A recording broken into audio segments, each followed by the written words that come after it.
Good evening. It's Carol T. Mosley of HBCU Legends, as well as the Black Sports Insiders. Welcome to Monday's recap. We're talking a little bit about what happened this past weekend in HBCU football, sports-wise, as well as the NFL. And we have a interview that I did with Ricky Williams, the ex-NFL running back and football star. He was number one draft pick of the New Orleans Saints. We remember what happened with the Sports Illustrated and ESPN covers with him with a wedding dress and Mike Ditka and everything else. But since then, he's gone on to be able to start his own cannabis business that is really flourishing at this time, and he's all across the country. We'll talk a little bit about him as well as what the industry has in store for him. But guys, I know you guys want to talk about HBCU football. And this past weekend, there were some very great games. I had a chance to be able to witness Jackson State making a statement against Texas Southern here in Houston at Shell Energy Stadium. The Tigers went on to beat the Tigers of Texas Southern. It was a 43-14 win, is a dominant win. And I think this week, Jacobian Morgan, who is the quarterback and the young leader of Jackson State's team, he is the SWAC Offensive Player of the Week, and he did an excellent job. He led the team. Let me get these stats right. Jacobian was 10 rushes for 96 yards and 2 touchdowns. And 1 touchdown was a 72-yard scamper. No one really touched him as he weaved his way through the Texas Southern defensive line into their secondary. The other was Irv Mulligan had a really good game. He had 11 rushes.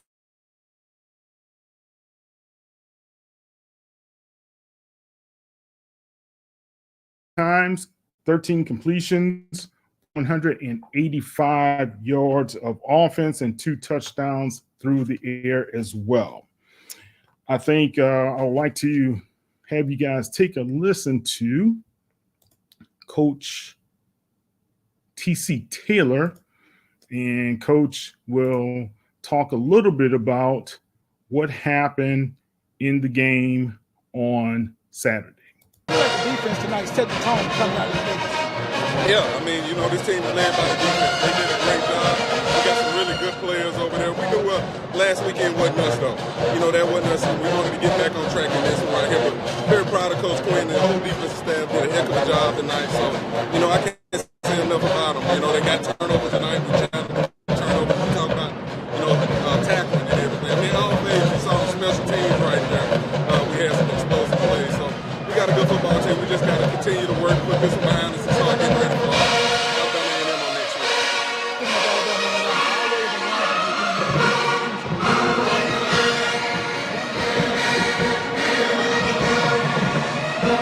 Just keep working. I've been talking to the kids about having good weeks of practice, and they've been having good weeks of practice. Starting last Tuesday, they came out and really responded in practice.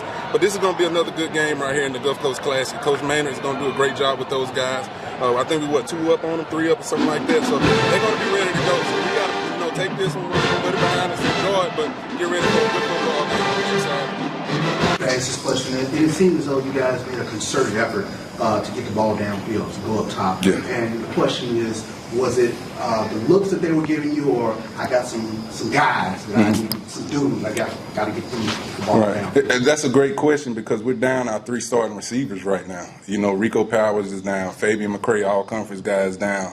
Kobe Paul is down, but it talks about the depth we have. Anytime we get a one-on-one opportunity against some coverage-wise, it gave us a lot of man-to-man tonight. And Jonas Fortillion has turned into a man-child out there. He's turned into a man-child. Taquan Henderson transferred from Southern Miss, made an explosive play on a touchdown. Jacoby made a great throw to him. It's just the next man up You know, it's the next man up. Isaiah Spencer is coming. You know, he's really stepped up from last year and doing some good stuff. So it's just the next man up, you know, and that's what I've been preaching to these guys. No matter who is on the field, we expect to be dominant, and that's what they've been going out there and doing. Coach, talk about Morgan's play today. Man, I've been tough on him.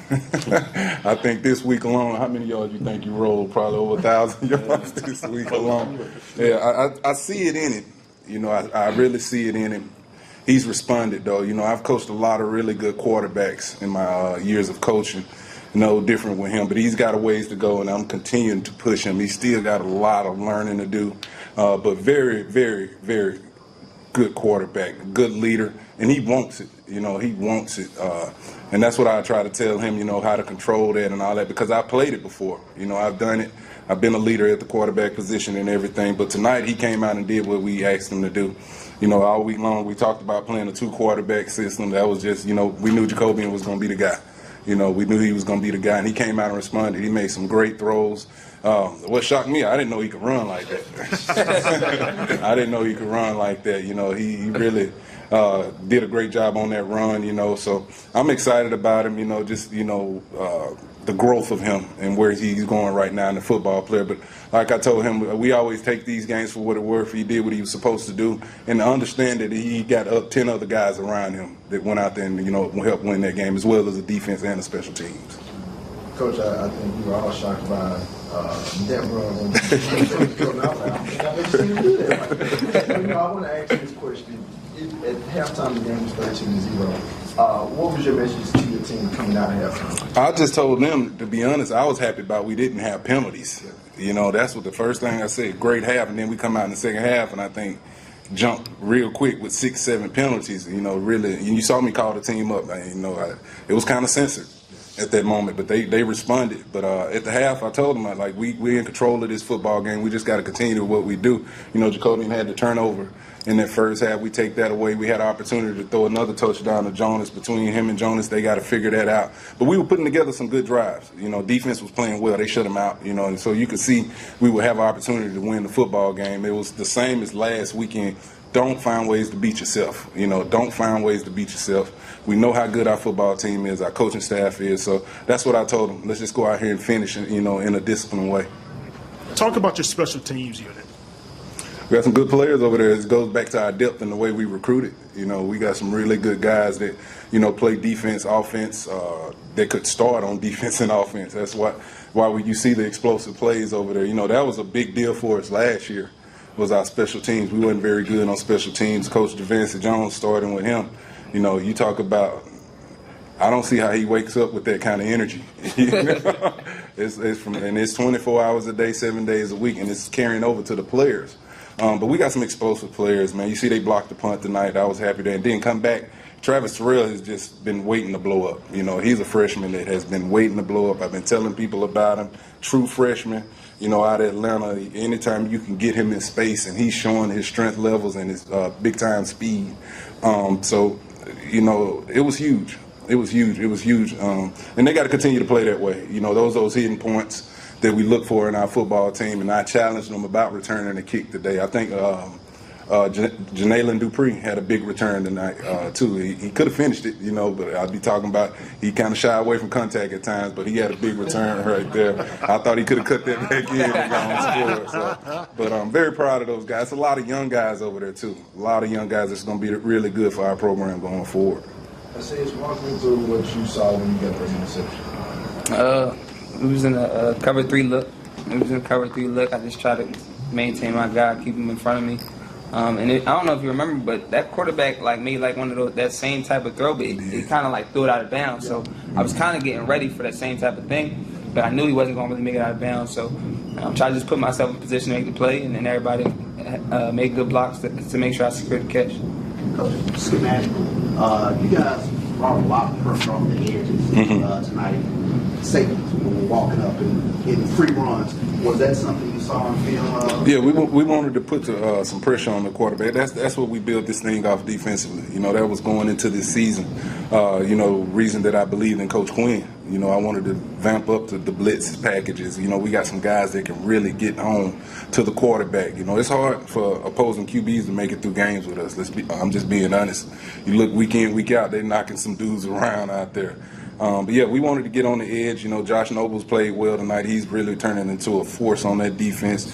Jeremiah Williams is turning into a force. We got a lot of guys over there. Rod McDaniel coming off the edge.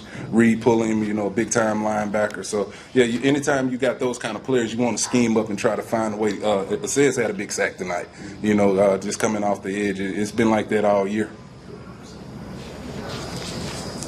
What about Nobles and McDaniels, their play? Looks like they just stepped it up a lot today. They pros.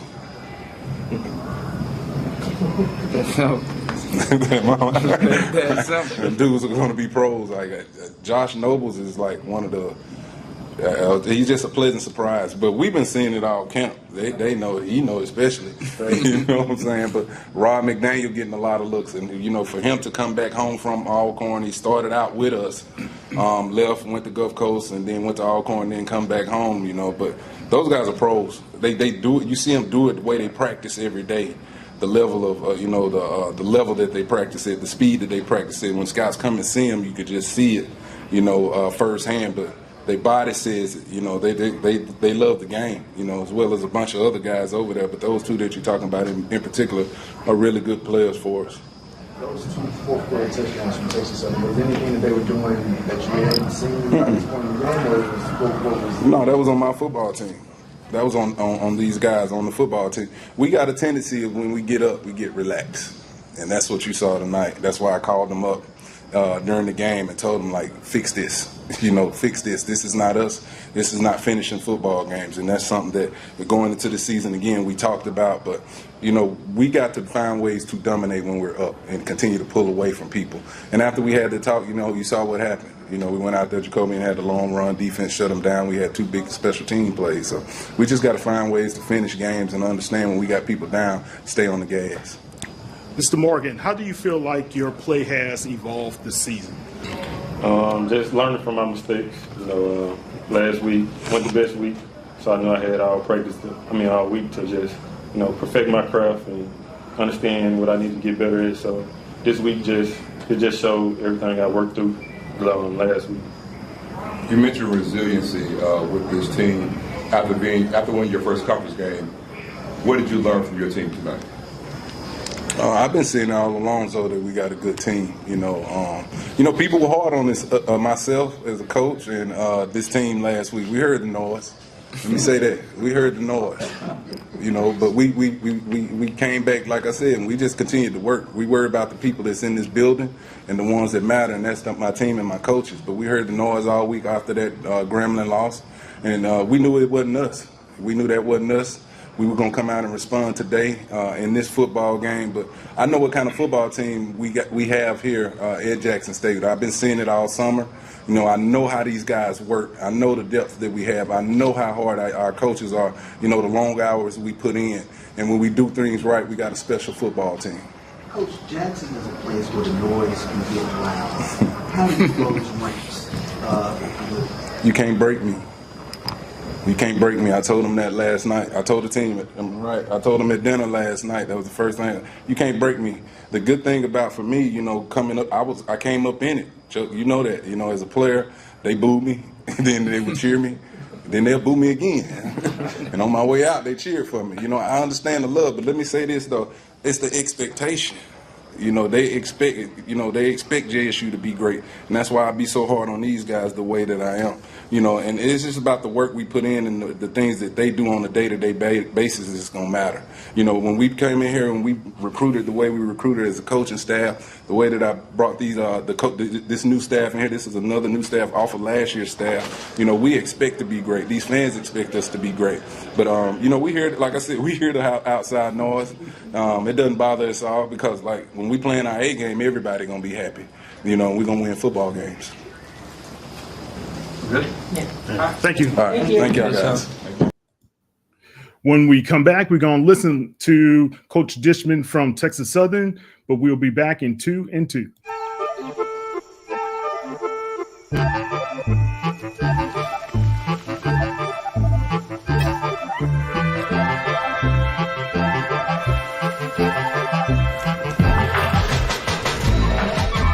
The walking tree is said to change its entire location in pursuit of sunlight. Where could reinvention take your business? Accenture. Let there be change.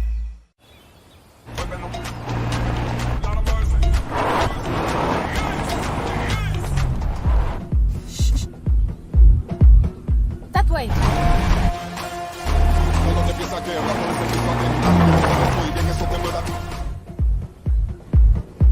We're close. Let's go.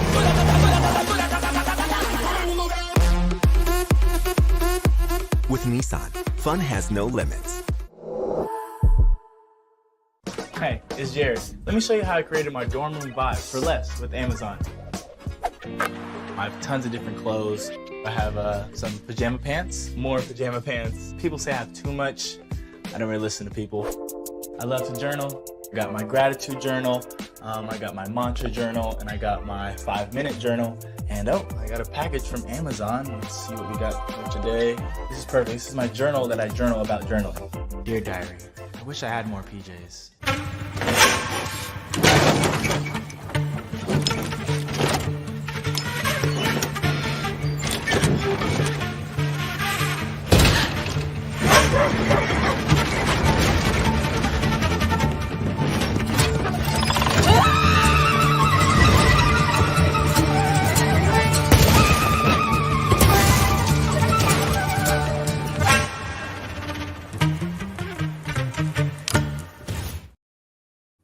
All right, Kyle T. Mosley of the Black Sports Insiders, as well as HBCU legends on Sports Illustrated. Let's hear from Ralph Cooper, who was at the Texas Southern game. And also I have a legendary lineup of guys that I interviewed at the press conference as well. Let's hear from Ralph Cooper right before the game ended. In my opinion, tonight, the Jackson State football team came to play. They got off the airplane coming to play here tonight. They realized the importance of the game, and you can look at the score, 43-14, and as a result of that score, you know that they came to play. They were more physical, they were more together in their play calling, the defense stood up, and they got outstanding play from their quarterback also. How do you guys feel about what's happening here at Texas Southern? Defensively, Texas Southern is a championship ball club. They got to get some things going offensively. Obviously, one of the things you want is some help. The starting quarterback hasn't been able to play since the Prairie View game, which they beat Prairie View, as everybody knows, which ended that losing streak. So I think that's a huge part of the game is when can the quarterback get back? And it really counts as you get back into the Western Division side of things. With the Prairie View Grambling defeating Grambling today in 5 overtimes, it really puts everything back in place. So it's really wide open. Okay, Kim, you know Coach Dishman very well. What's your thoughts about his press conference and his feelings? Well, I mean, I think he summed it up. You know, it's about belief, and when he came here, that's what he wanted to do. He wanted to make these young men believe they could win, and I think what he said today was really key. When they've just been beat down, like the guys that have been here so long, how do you turn that around? And he thought, okay, we're headed in the right direction, but there's more work to do. It's a lot of it is mindset, right? Because they are. I've seen them play in each game. I saw them last week at Lamar, a game they should have won if it weren't for penalties. So yeah, I think they've got some work to do. I think they'll be okay in the long run, right? All right. Will, Jackson State, great rebound going forward. How you feel they're competing in the East? I think it's a good rebound. They needed this game. They didn't need to have back-to-back losses. Obviously, it's still a swag win over Texas Southern, but it gives them good motivation and confidence going into facing Alabama A&M in the Gulf Coast Challenge next week. Okay. Cool. Yes. You also know Dishman. Talk about, did you think that he felt he lost the team or is losing the team? I feel that he's a little frustrated because he thought his team was in a better place than it was tonight. But they played a team tonight. In my opinion, the best team won the football game. Jackson State, in my opinion, had more talent. They came into the game with more passion. They wanted to win. They came to town with a smile on their face, and they left with a wider smile after what they did here tonight. All right.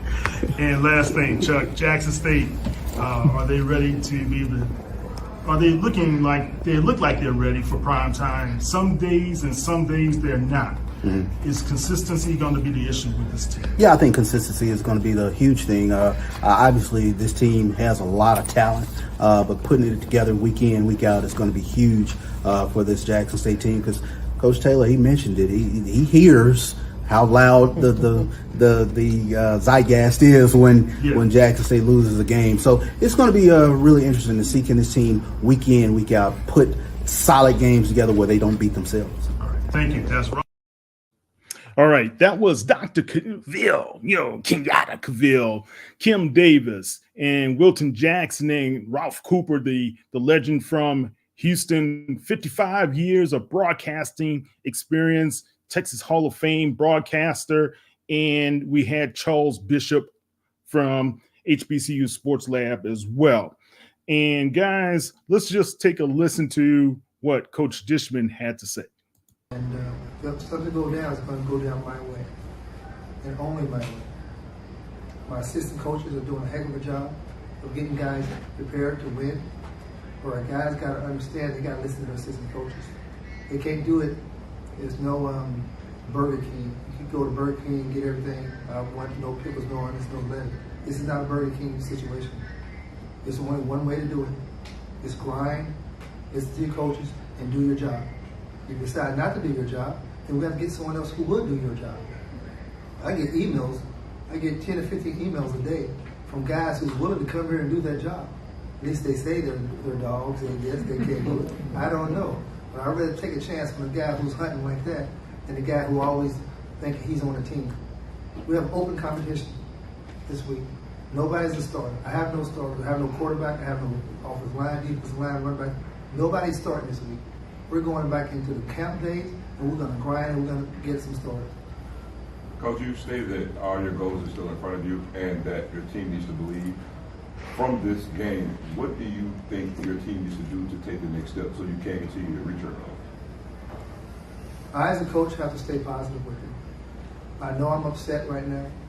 Oh, yeah, I am upset. I can't lie. I am upset. I know I'm upset right now, and I'm very frustrated with the way we played. I'm frustrated with the way we end the game, not the way we played. I'm frustrated with the way we end the game.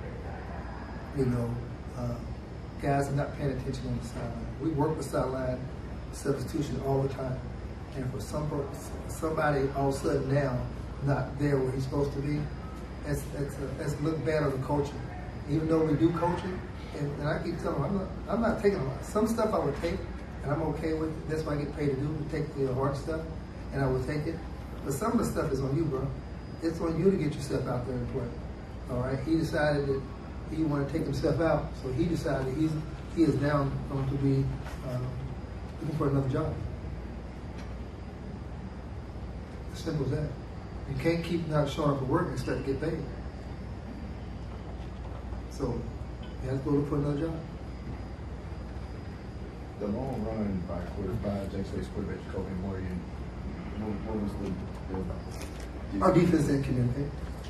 Somebody thought it was this and someone thought it was that. That's part of that we as coaches have to bear. That we work on communication, we talk about communication, but our seniors have to be able to communicate. We have two seniors over there, and both of them decided to close their mouth and not say anything to each other. You know, right now I see a black hat value. There's a black hat value. If I'm only about to say that, and you see that black hat, then we can work with each other. But if you don't never look over, you have to trust me because I'm communicating with you. Our guys decided not to trust each other, don't communicate. So that's what happened when you don't communicate. You have a long run. The quarterback, you know, he was picking his holes. He ran. He wasn't running full speed. For the first 30 yards, he was picking where he was going. And our guys didn't get a chance to get over and tackle. Okay. Little man, you got a question? Huh? You sure? You want to talk about roadblockies or something like that? No. That's it. Thank you, Coach. Thank you.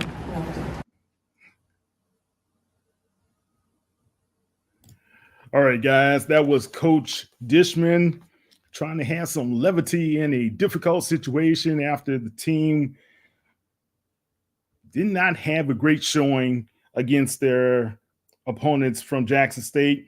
Look, Jackson State's defense limited Jordan Davis to only 115 yards passing, but he did have one touchdown toward the end of the game. And if you look at Jackson State right now, they are still in the thick of things, and their major opponents are from Florida A&M as well as Alabama State. Let's hear a little bit from Coach Cozy from his press conference this morning with the SWAT. On those details after we played Troy, and then obviously having those 2 days where we were able to practice, but then having another 3 where you didn't, and then playing a football game. So, but I'd say this, today I thought we looked really, really good. We moved around really, really well. A couple of guys that were banged up, they're full tilt, ready to go. So, I thought we ran around the field very, very well this morning.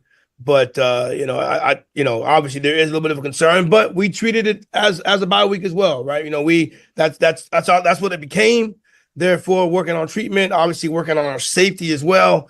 But we'll use a lot of these these next couple of days to get ready and fine tune what we're going to be doing once we play Alabama State. But that is true. Have not playing. But, ultimately, we can't use that as an excuse because the team we're going to play on Saturday, they'll be ready to go. So it's important that we're ready to go as well. As a quick follow-up, Coach, are you hoping that this time off in a positive way can help your guys establish more of a continuity, more of a rhythm leading up to the game?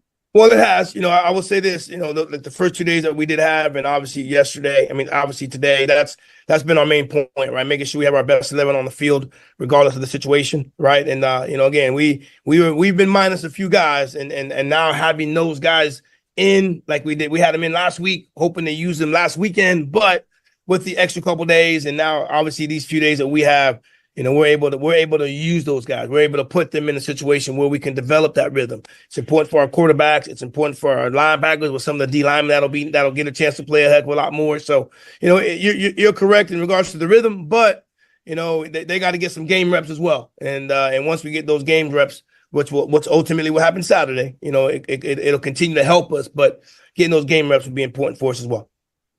The game, you had 78 yards passing from your QB, but you also had 11 penalties that netted 72 yards. What is the things that you want to try to clean up from this game to go into the homecoming game against FAMU? That was one of those funny games where you felt like you were in control of it, but you never were really in control of it, just because Bethune kept playing so hard. Those kids never gave up, and then they fought back into it, where it was a one-possession game and they had the ball. So it never felt like we dominated the game, felt like we had it under control, but it was still always, you had to play all 60 minutes. The biggest thing is the penalties for us. We can't have 11 penalties. We had one turnover on the kickoff return at the end of the game that helped them to get back in it also. But the penalties is the biggest thing. And I think 5 of those penalties were the offsides and, just stuff that we could control, the easy ones, not the aggressive, honest mistake penalties, but just the ones that are pre-snap. So we haven't been like that the last couple of weeks. So we definitely have to control that. And that's what we're going to work on from day one. Worked on it last night. And we can't have penalties if you want to be the good team. My second question, you had big contributions from your running backs, especially with Jamari Holsclaw going for 120 yards on 15 carries, which he averaged 8 yards a carry. And in fact, all of your running backs for the day averaged a little bit over 5 yards, 6 yards per carry. Tell us about your running back group and what is the difference between each one of them?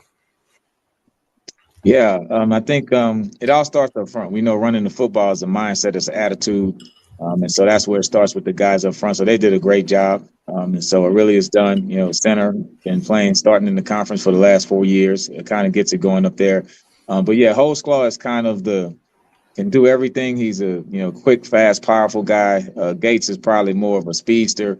Then they get bigger with DeQuan Kinsey and Marcus Harris. So it's a great mix. It's a luxury to have those many guys that can run the football, and they're an unselfish group. I mean, they root for each other, they block for each other, they hang out together. They cheer when another guy scores or has a big run. So it's good to have a group with a bunch of talented guys. But the biggest thing is the chemistry that they have, and the coach, our running back coach, Juwan Lewis, does a great job of mixing those guys in so they all feel a part of it, because you don't want one guy to not get his touches, so to say. But it's just been a real positive group on the team. All right, we will be back in 2 and 2 to talk a little bit to Ricky Williams and talk to him about what's happening with his business in the cannabis industry. But also we'll talk about the top 10, my top 10, as well as Box to Roll's top 10 in their poll. We'll be back in 2 and 2. November is American Diabetes Month, but we're not here to celebrate it. Not when diabetes is gripping us and hurting us. At the American Diabetes Association, we're here to make a stand. Join us, add your passion, lift up your loved ones and those in need, and move us closer to a cure. Someday, we can celebrate. Until then, we fight.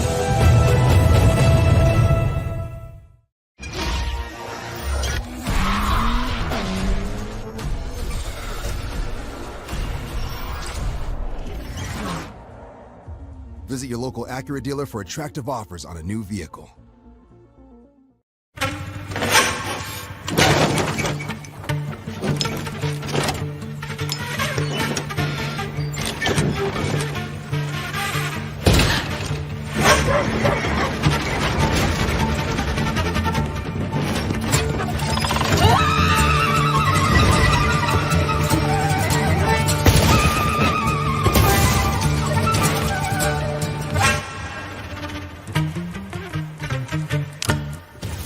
See those people right there?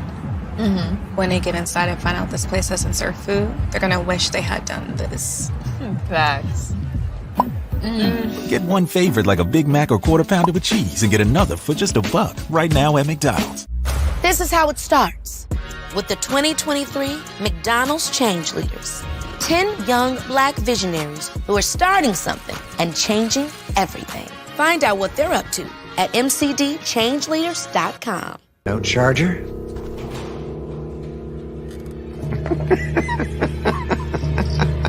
It's a Mac. The battery lasts all day. See you next week.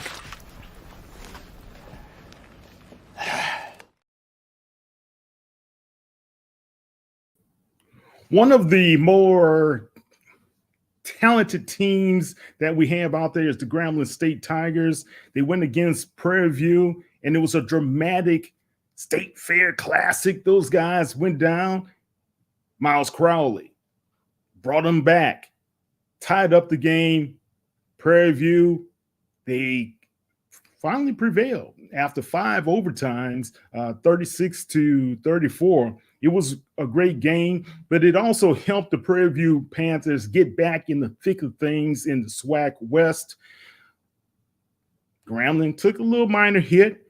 They dropped their first game down in the SWAC West as well, but Prairie View really needed that win. South Carolina State, those guys took care of business over the North Carolina A&T Aggies 45-25. And we can't say enough about what's happening with Johnson C. Smith. The Golden Bulls, they were a 42-3 victor over Bluefield State. And Alabama State, they took care of business against Bethune-Cookman 26-21. And North Carolina Central 37-10 over Norfolk State. We have some concerns about what's going to happen with Coach Odoms down there, and he's one of the better coaches in this Black sports scene. So hopefully things go well with him. And the Howard Bison fell to Princeton Tigers. Fayetteville State, I'm kind of up and down with this team, and I thought they would be a little bit more competitive at times, but Virginia State, the Trojans took care of business 35-18. And Clark Atlanta, one of the hottest teams out there right now, they took care of business and defeated Lane 38-28. And my Maroon Tigers, they fell to Benedict. This wasn't fair.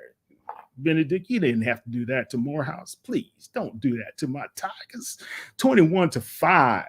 That's like a baseball score for us, man. Don't do that to us.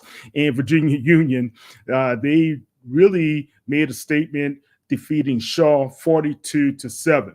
So we're going to talk a little bit about our top 10 right quick. Let's see this before we get into the interview with Ricky Jackson here. Top 10. We have Florida A&M still at the top. NCCU second. Jackson State third. Alabama State fourth. South Carolina State fifth. Hampton comes in at sixth. Tennessee State seventh. Johnson C. Smith eighth. Clark Atlanta ninth. And Grambling State rounds out the top 10 for HBCU Legends. But it was kind of different over there at Box to Row. Box to Row had North Carolina Central as number one, then Florida A&M. Tennessee State was third in the poll for the media, and I take place in that poll as well. Jackson State was fourth, Hampton fifth, Grambling sixth, Alabama State, Morgan State, Howard, and Southern rounded out the poll for the coaches. And we'll have more information about the media side later. But guys, I want you to kind of listen to what former NFL running back star Ricky Williams had to say. Ricky, very interesting character. Take a listen. And from his days as a Heisman Trophy winner with UT to being drafted with the New Orleans Saints and going on and having a great NFL career. Now he has a career that we got to talk about because he's lighting it up, so to speak. And it's none other than Mr. Ricky Williams. How you doing, Ricky? I'm great. I love that introduction. Thank you. You're welcome, man. Look, we got to talk about what's happening with you because a lot of people know you from being such a talented running back all your life, or most of your life, right? Not all of your life. You're a family man now, and you also are doing some great things as a businessman. And when I had a chance to kind of take a look at the Heisman, and guys, you got to think about the play on the words here. His Heisman cannabis shop, and it's doing such a great thing right now for a lot of people. But we're going to talk a little bit about that, but also talk about the significance of why Ricky is here to talk for a lot of pro athletes as well as collegiate athletes that use cannabis to help them on a day-to-day basis to keep performing. So, Ricky, start us off. Talk about what's happening with you as well as what's happening with the Heisman website that you guys are promoting at this time. Yeah, so Heisman is we call it a cannabis lifestyle brand, you know. Okay. And you know, if we go back to when I played for the New Orleans Saints, there was no such thing as a cannabis lifestyle brand. It didn't exist, you know. One of the main reasons is because cannabis was illegal in all 50 states. And and typically most people were not very honest about their cannabis use. And so the lifestyle was more a lifestyle of hiding who I am, hiding what I enjoy, hiding what I do, you know. And being a professional athlete, there's even more motivation to hide those things. And I was guilty of it. You know, and it's funny, you know, talking about the Saints because I spent, 22, 23, 24 very important years of my life in New Orleans as a Saint. And that's really when my relationship with cannabis started to develop. Oh, really? Yeah. It's one thing being a college athlete, but then taking that big jump to the next level and the amount of stress, the amount of pressure, the amount of toll on my physical body, you know. I realized that, of course, I could do it. I could tough through it. But what's the end result of that? When I realized that by using cannabis as part of my wellness routine, it actually allowed me to feel better about what I was doing. And that allowed me to perform better. It allowed me to recover faster. So aside from the cultural stigma and because of that, everyone hiding it, the actual reality of the situation is having cannabis in my life helped me appreciate, enjoy, and recover from the brutal game of professional football. Yeah. You know, I grew up in New Orleans, right? So I understand the lifestyle. I had a lot of guys around me growing up, smoke weed, right? That's what we used to call it. But now it's become very commonplace. But one of the first major athletes that I recall talking about his role with cannabis was Mr. Parrish, who played for the Boston Celtics. And he talked about how he needed that just to, because of his knees and his hips and his situations, just to, like you said, recover and bounce back and play the sport that people love to see him play. People thought that was weird at that time, but it really does help. Wow. I mean, I didn't know because, I grew up and my dad was a huge Lakers fan. And so I grew up rooting against the Celtics. And so, well, because of that, because you're a Southern Cal guy, right? Exactly. Southern California. So I didn't appreciate, and this is something that I've been learning since I retired. I didn't appreciate that I wasn't the first one, that there are other professional athletes that put their neck on the line, And I think when Robert Parrish played, it was before he was being drug tested. So I think there was a little bit more leeway to talk about it. But, the bottom line for me, and I come back to this idea of a lifestyle brand, and like that. And there's so many people and more every day who appreciate the effects and the benefits of cannabis, of weed, of smoking weed. Yeah. And for so long, we weren't allowed to talk about it. And my attempt is to change all of that to say we can talk about it, and we can talk about it in an empowering, uplifting way. Because I'm not going to say that if people abuse anything, it's bad. But the more we are secretive about something and we don't talk about how to use it in a healthy way, the end result is going to be more people abusing it. And I think when we start to see the successful people who use cannabis on a daily basis and start to get their opinion and get their ideas about how they use it and how it helps them and contributes to their success in life, then I think we completely change the situation. At Heisman, our tagline is "Spark Greatness." Yeah, I noticed that. Yeah, because for me, even if we just talk about football, right? People spend a lot of time and a lot of money on their Sunday ticket, right? Watching and being entertained by football players. And I'll say, from being a professional football player, the product that the NFL puts on the field is bar none.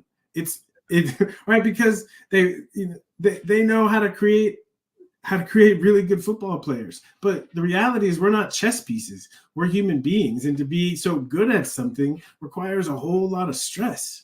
And the fact that we are using cannabis and it's helping us create the product on the field that people love, that's something to be celebrated, not punishing the players for. And it's starting to change, but that's what I'm advocating for, is let's not focus so much on the negative things, which are inflated. Let's actually focus on the positive things. So those are the things that we can inflate. Right. 3 years ago, I had an interview with your former teammate, Kyle Turley. And Kyle pretty much told me cannabis saved his life because he was going through a lot of situations, not understanding what was happening with his body, some of the changes mentally and things to that nature, and he had some very unfortunate incidences to happen. But cannabis really helped to kind of set him on the right path, as well as he said it helped his daughter, who was suffering through some medical issues as well. So for medicinal purposes, yeah, it's great. But now the NCAA, as well as the National Football League, other pro leagues, are understanding that cannabis it's not one of these performing enhancing substances like other substances that are out there, growth hormones or whatever.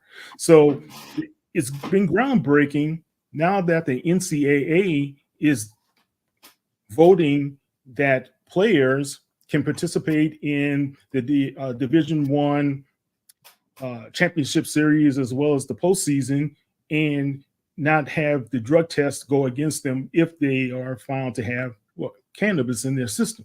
So talk about that as well. Yeah, so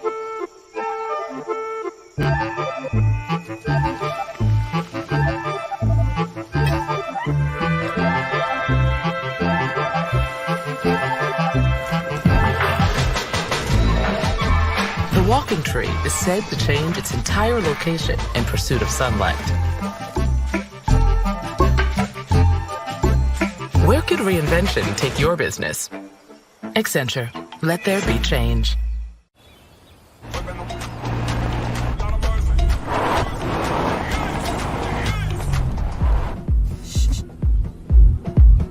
That way.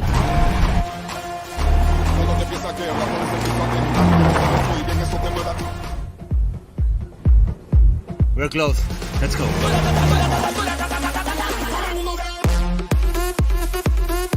With Nissan, fun has no limits. Hey, it's Jared. Let me show you how I created my dorm room vibe for less with Amazon. I have tons of different clothes. I have some pajama pants, more pajama pants. People say I have too much. I don't really listen to people. I love to journal. I got my gratitude journal, I got my mantra journal, and I got my 5-minute journal. And oh, I got a package from Amazon. Let's see what we got for today. This is perfect. This is my journal that I journal about journaling. Dear Diary, I wish I had more PJs.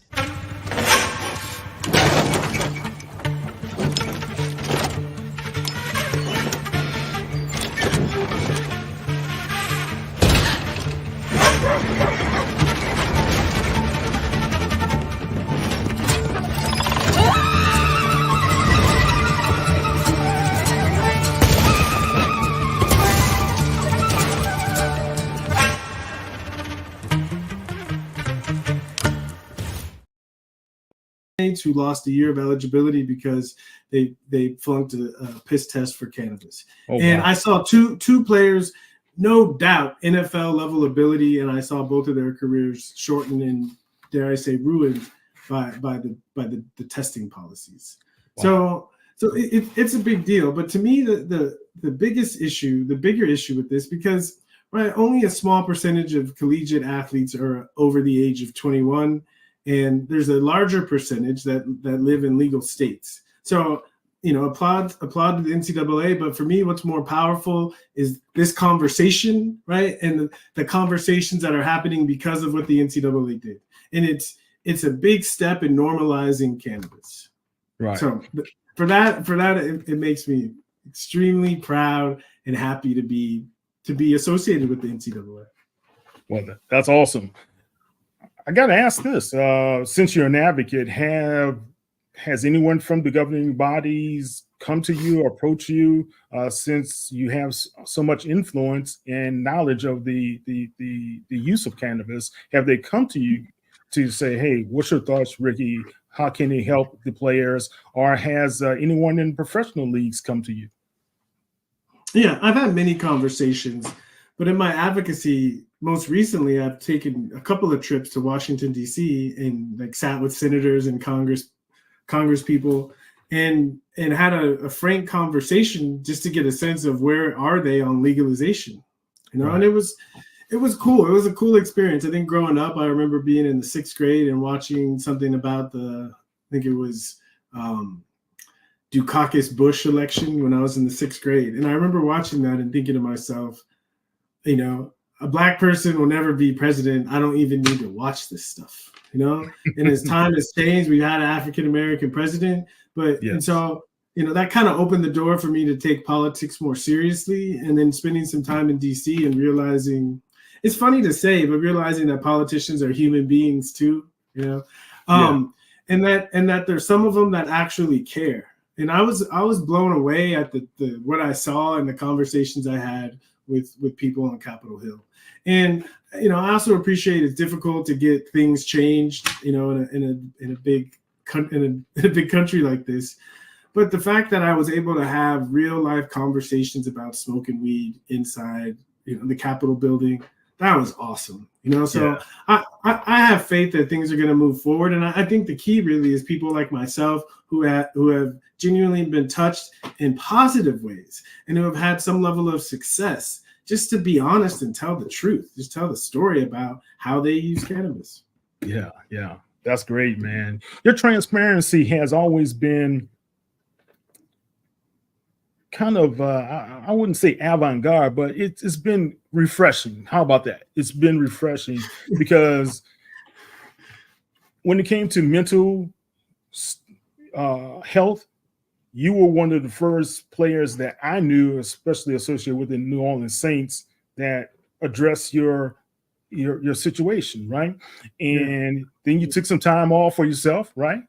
Yeah. Went back to the league and you perform amazingly. And people were like just astounded how well you were performing. But I mean, I was thinking he didn't win the Heisman for nothing, guys. You know, Right. he's not a scrub, right? Yeah. But to see what you have been able to accomplish, you, Kyle Turley, have you guys ever chatted about what, you know, the cannabis issue, or what your businesses can possibly do, or how you guys can continue to be advocates? Many times, and we continue to talk about it. You know, honestly, it was Kyle who got me into the industry. After I retired, I moved back to Austin to get my degree, and I was going to school, and I was doing like little things at car dealerships and just doing some little stuff around Austin. And Kyle called me up and he said, "Hey, there's a cannabis conference in Phoenix.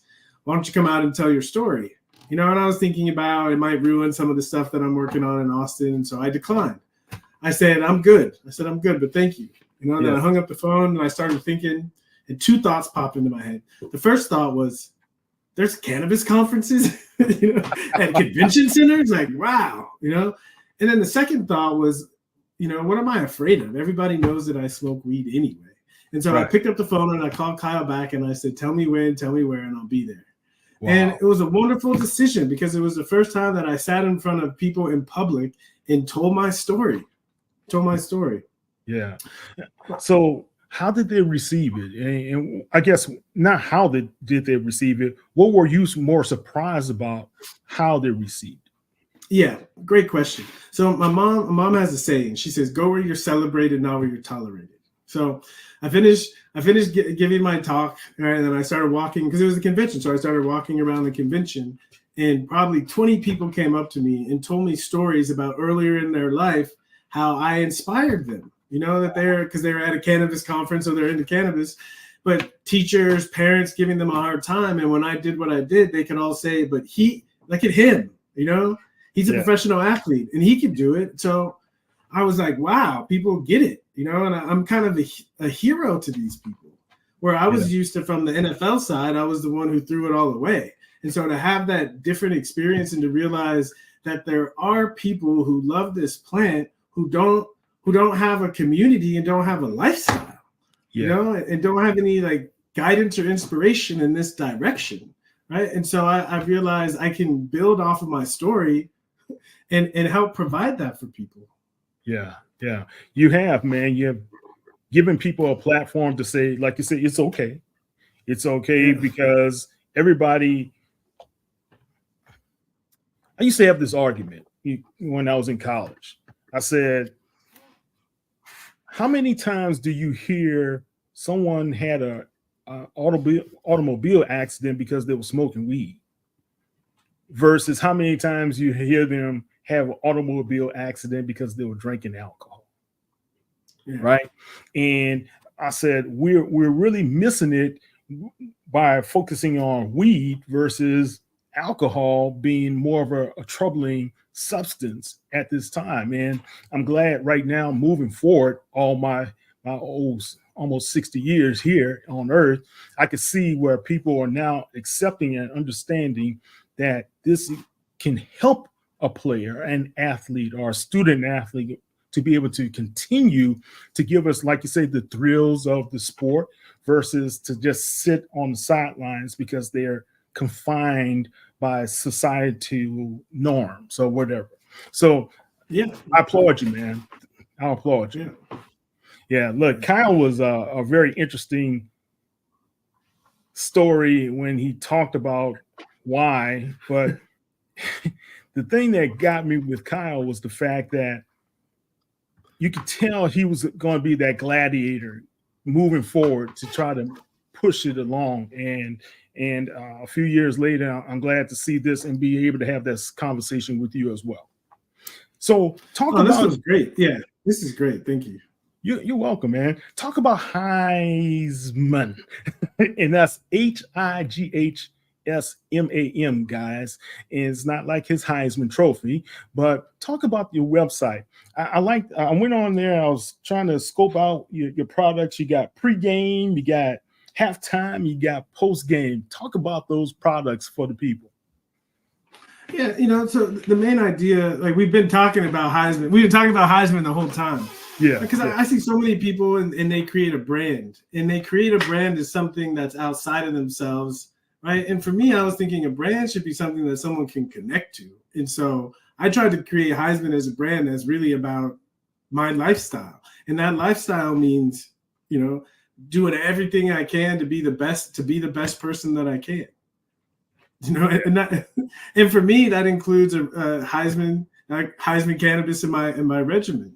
And so, we're selling cannabis, but I think more importantly than that, we're selling a lifestyle, right? And it's similar to what you said, is that, the world gives us opportunities to grow and to learn and to become great at something, but we all have to pay a price for that greatness. And I think what I've learned is I have to learn to nurture and take care of myself to be the best me. And whatever I see fit, regardless of what society says, whatever I see fit and know is best for me, to learn to trust that. Okay. Now, Ricky, you're talking to an old guy here. I got a few years on you. I went through prostate cancer, went through the treatments, conquered that. Went through emergency surgeries, gallbladder surgery and other surgeries, conquered that, went through all that. Now I'm a little older and I'm like, this cannabis is starting to look interesting, because I've talked to a couple guys that say, hey man, you really may need to look at it, Kyle, because you got trouble with your hips, your knees and things to that nature. Talk to me, Ricky. What do I need to do, man? I'm a lay person. Just hit me up straight. I want to come back to this conversation about alcohol. Okay. Because it's something that I typically don't talk about, because what I've noticed is people love their alcohol, and I don't want to threaten their alcohol by trying to compare it to cannabis. Right. And also I realize it's kind of an uncomfortable conversation, especially if you just sit back and watch. Kind of like you said, if you go to a party of right, high class, high society people, right, and you just watch them drink their wine and watch how the behavior changes, and you just sit back and watch them as they walk out, it's like interesting. Okay. And I've hosted events, sporting events, watching games where people come together like a sports bar. And instead of drinking alcohol, right, people are consuming cannabis. And it's a completely different situation. The vibe is more chill and mellow, right? Well, because the thing is, some people, when they smoke, they get quiet, right? Yeah. Because they're more inside their mind and being and contemplating more. And some people become more talkative because they kind of get more comfortable and ideas start flowing, and they just want to express. Okay. Right. But whether someone's being more talkative or more thoughtful, okay, that the quality of the conversations, okay, tends to be more enlightening. When I'm around people when they're drinking, the quality of the conversations, they go to crap really, really fast. Man, that escalated, right?